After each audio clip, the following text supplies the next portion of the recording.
Ukraine के चक्कर में खुद को चारों ओर से फंसता हुआ समझकर आपा खो बैठा रूस अब और ज्यादा वक्त यूक्रेन की बेजा हरकतों को बर्दाश्त कर पाने की हालत में नहीं बचा है। लिहाजा खुद को अमेरिका व मक्कार नाटो गैंग के भंवर से निकालने में जुटे रूसी राष्ट्रपति व्लादिमीर पुतिन के विनाशकारी परमाणु बम वाले लाव लश्कर ने जैसे ही काला सागर के करीब मंडराना शुरू किया, वैसे ही सबसे पहले ब्रिटेन की रूह फना हो गई है। ब्रिटेन की हड़बड़ाहट का आलम यह है कि ब्रिटिश रक्षा मंत्री रातों रात भागकर अमेरिका जा पहुंचे हैं। मतलब साफ है कि बीते 8 महीने से रूस से टक्कर ले रहे यूक्रेन से भी ज्यादा हालत रूस के नाम से ब्रिटेन की खराब होती है। इसकी तस्दीक अचानक ब्रिटिश रक्षा मंत्री बेन वॉलेस की अमेरिका यात्रा करती है। इन अंदर की खबरों की पुष्टि के लिए ब्रिटिश मीडिया में आ चुके रिपोर्ट्स ही काफी हैं। रूस, यूक्रेन, अमेरिका और ब्रिटेन के हुक्मरान खुलकर ना भी बोलें तो कोई बात नहीं है। कहा जाता है कि यूक्रेन से थक चुके और यूक्रेन के हड़पे हुए कई शहर यूक्रेन द्वारा वापस झपट लिए जाने से हताश रूसी राष्ट्रपति व्लादिमीर पुतिन अब आपे से बाहर होते जा रहे हैं। लिहाजा जब पुतिन के सामने कोई और दूसरा रास्ता नहीं बचा तो उनके परमाणु बम वाले लाव लश्कर ने काला सागर की ओर रुख कर दिया। इसकी भनक सबसे पहले ब्रिटिश खुफिया और मिलिट्री एजेंसियों को लगी। लिहाजा ब्रिटिश हुक्मरानों को पसीना आना लाजमी था, सो आ गया।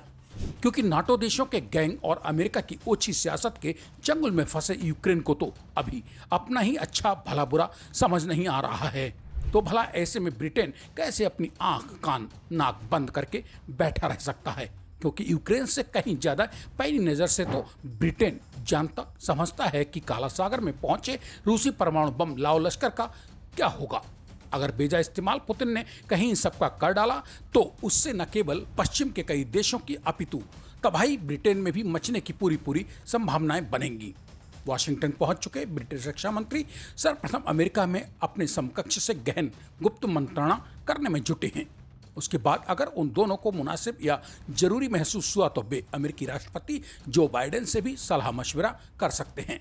बताना जरूरी समझता हूं कि बीते दिनों जैसे ही रूस ने यूक्रेन से 4 प्रमुख शहरों को अपने कब्जे में लेने की घोषणा की थी, वैसे ही रूसी राष्ट्रपति ने उन शहरों की रक्षा के लिए हर हद पार कर जाने की खुली चेतावनी दे डाली थी, जिसमें परमाणु बम का इस्तेमाल किए जाने तक के कयास लगाए जाने लगे थे। रूसी राष्ट्रपति की उस चेतावनी से हड़बड़ाए अमेरिकी राष्ट्रपति ने तो यहां तक कह डाला कि पुतिन की परमाणु बम इस्तेमाल करने की बात को गीदड़ भभकी न समझा जाए। मैं उसे जानता हूं, वो किसी भी हद तक जा सकते हैं। दरअसल अब ब्रिटिश रक्षा मंत्री जो रातों रात भागकर अमेरिका पहुंचे हैं, उसके पीछे भी ब्रिटेन का अपना मजबूत पक्ष कहिए या फिर तर्क है कि मंगलवार को ब्रिटेन का जासूसी विमान क्रीमिया के तट के पास तक जा पहुंचा था। इस जासूसी विमान के साथ 2 टाइफून फाइटर जेट भी काला सागर के ऊपर उड़ रहे थे। ये ब्रिटिश जासूसी विमान दुनिया में दुश्मन के सिग्नल पकड़ने में बेजोड़ माना जाता है। परमाणु बम को सूंघने की भी इसकी गजब की क्षमता है।